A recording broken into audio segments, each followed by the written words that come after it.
As-salaam wa-alaikum, brothers and sisters. Welcome to Year 6 of the 17 Verses podcast. I'm your host, Maher Haq. In this podcast, we take a small selection from the Quran every day and recite it to you in plain English, so you can get a small slice of God's word while you go about your day. By averaging 17 verses per day, we're able to break the Quran down into manageable pieces and finish it in 1 year. If you enjoy the podcast, please help spread the word. Tell your friends and family, subscribe in iTunes or Stitcher or wherever you get your podcasts, and write us a review. Show notes and a text episode can be found at 17verses.com. That's the numbers 17verses.com. Today's selection is from Surah 37, As-Sãffãt, or Those Ranged in Ranks, verses 114 through 138. These verses talk of the favors bestowed upon prophets Moses, Aaron, Elias, and Lot. Tafseer for this selection further explains the story of Prophet Elias. Bismillahirrahmanirrahim. In the name of Allah, most gracious, most merciful. We bestowed our favor on Moses and Aaron.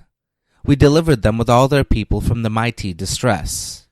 We helped them so they became victorious. We gave them the glorious book, or the Torah, and guided them both to the right way. We left their good names among the later generations. Salutations to Moses and Aaron. Thus do we reward the righteous. Surely they were two of our believing devotees. Elias was surely one of our messengers. Behold, he said to his people, have you no fear of Allah? Would you invoke Baal and forsake the best of the creators, Allah, who is your Lord and the Lord of your forefathers? But they denied him, so they will certainly be called to account, with the exception of sincere devotees of Allah. We left his good name among the later generations. Salutations to Elias. Thus do we reward the righteous. He was surely one of our believing devotees. Lot was one of our messengers. Behold, we delivered him and his whole family except an old woman who was among those who remained behind, and we destroyed the others. Surely you pass by their ruins day and night. Will you not use your common sense? Ameen. Now concerning the mission of Prophet Elias, quote, Elias is the same as Elijah, whose story is found in the Old Testament in 1 Kings chapter 27 through 29 and 2 Kings chapters 1 and 2. Elijah lived in the time of Ahab, between BC 896 and 874, and Ahaziah between BC 874 to 872, who were both kings of the northern kingdom of Israel or Samaria. He was a prophet of the desert like John the Baptist, unlike our holy prophet who took part in, controlled, and guided all the affairs of his people.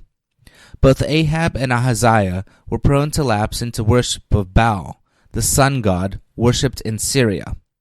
That worship also included the worship of nature powers and procreative powers, as in the Hindu worship of the lingam, and led to many abuses. King Ahab had married a princess of Sidon, named Jezebel, a wicked woman who led her husband to forsake God and adopt Baal worship. Elijah denounced all Ahab's sins as well as the sins of Ahaziah and had to flee for his life. Eventually, according to the Old Testament, in 2 Kings chapter 2 verse 11, he was taken up in a whirlwind to heaven in a chariot of fire after he had left his mantle with Elisha the prophet. Unquote. Thank you. This concludes today's episode of the 17 Verses podcast. I hope that this selection helps increase your understanding of the Holy Quran just a little bit. If you like the podcast, you can subscribe in iTunes or Stitcher and write us a review. Or you can grab the RSS feed and put it into your own podcast app.